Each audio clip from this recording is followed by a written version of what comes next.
Assalamualaikum warahmatullahi wabarakatuh. Kembali lagi kita bertemu di pelajaran pendidikan agama Islam. Baiklah anak-anakku sekalian, sebelum memulai pelajaran, Ibu mau tanya, bagaimana kabarnya hari ini?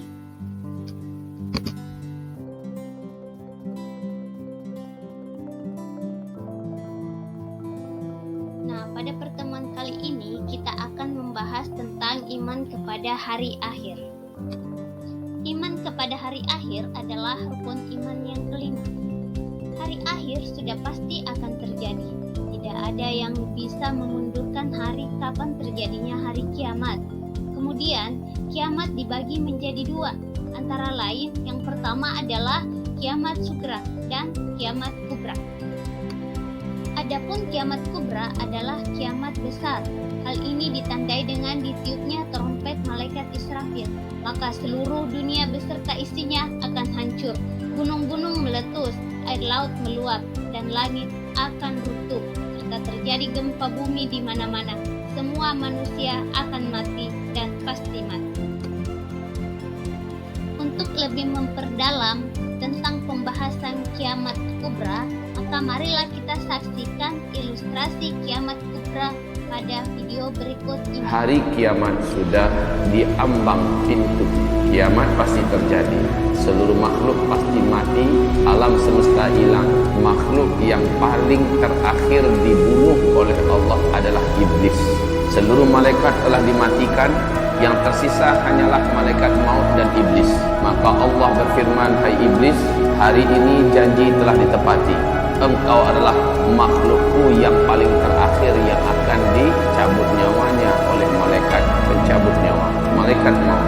Iblis melolong, menjerit kesakitan, sakaratul maut. Iblis, kata Rasulullah, menggema sampai ke arasy Allah. Sisa satu lagi, malaikat maut pun dibunuh oleh Allah Subhanahu wa ta'ala. Habis. Kemudian selama 40, kata Rasulullah, Allah biarkan alam semesta ini senyap, kosong, sunyi, sepi. Abdullah ibnu Abbas mengatakan, kami tidak tahu itu 40 hari, 40 bulan, atau 40 tahun. Hanya Rasulullah mengatakan selama 40 Allah biarkan alam semesta ini sepi, sunyi, tidak ada apa-apa. Bumi sudah hilang, langit sudah hilang, bintang-bintang, galaksi, apapun yang ada sudah lenyap seluruhnya. Seluruh yang ada di alam semesta menjadi fana, hilang. Tinggal satu saja, dialah sang pencipta alam semesta.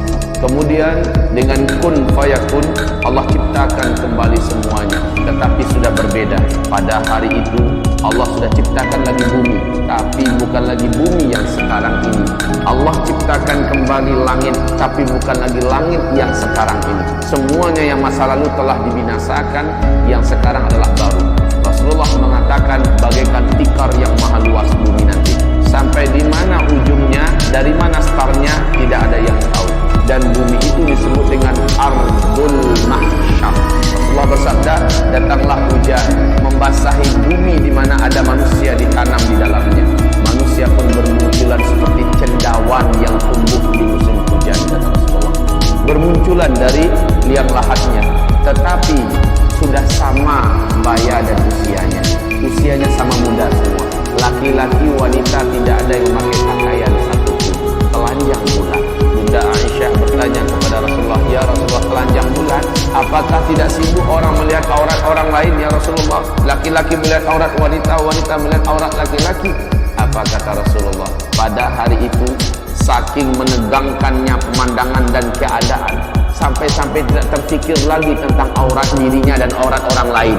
Nggak selera sama sekali melihat aurat dirinya dan melihat aurat orang lain. Pada hari itu setiap orang sibuk memikirkan dirinya sendiri. Dan mereka sebaik muncul langsung tahu kemana harus mereka pergi. Mereka seluruhnya menuju ke hamparan padang mahsyar. Tetapi keadaan mereka ketika itu sudah beda-beda. Rasul mengatakan,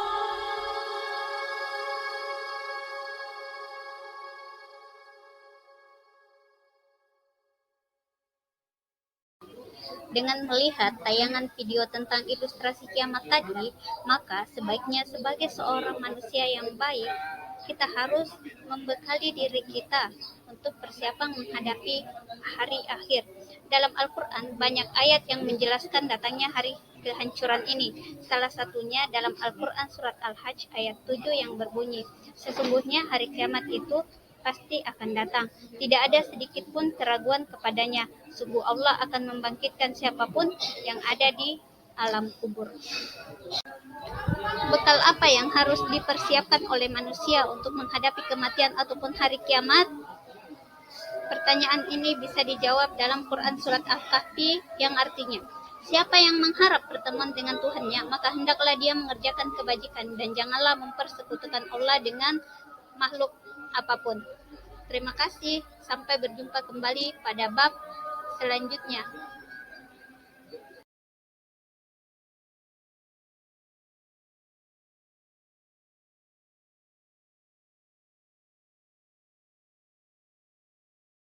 Jangan lupa like, comment, and subscribe di channel YouTube yang ada di samping. Terima kasih.